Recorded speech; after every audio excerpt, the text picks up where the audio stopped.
আমরা মনে করি যে আলাপ আলোচনার মধ্য দিয়ে আমরা একটা জাতীয় ঐক্যমত্য তৈরি করতে পারব।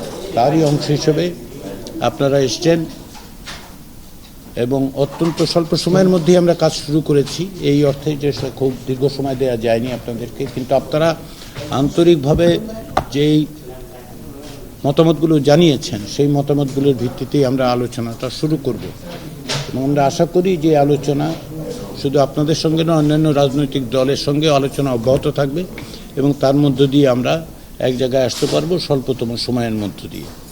আবারও জাতীয় ঐক্যমত্য কমিশনের পক্ষ থেকে এবং তার প্রধান অধ্যাপক ইউনূসের পক্ষ থেকে আপনাদের সবাইকে আন্তরিক ধন্যবাদ। এই ঈদে জামা জুতো অ্যাক্সেসরিজের ডিসকাউন্ট। আলাপ করবো খোলাখুলিভাবে। আমরা আশা করি যে এই আলোচনার মাধ্যমে এবং আমাদের সহ রাজনৈতিক দল আলোচনার মাধ্যমে একটা ঐক্যমত্য হতে পারবো, আমরা আশা করছি। আমরা এই জন্য আমরা আবার ধন্যবাদ জানাচ্ছি যে আপনারা কষ্ট করে এই কাজগুলো করেছেন আপনারা, এবং শেষ পর্যন্ত এটাকে আরও সংক্ষিপ্তভাবে আপনারা পেশ করেছেন যাতে আমরা সহজে সমাধান উত্তর দিতে পারি। এটা আমরা করেছি।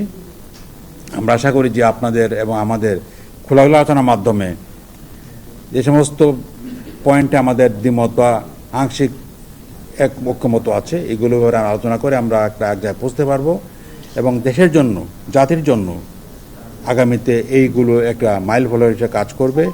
এবং আমাদের যে আমরা বারবার বলছি যে নতুন বন্দোবস্ত করতে হবে, এটা বললে তো হবে না, এটা বন্দোবস্ত করার পথ বের করতে হবে।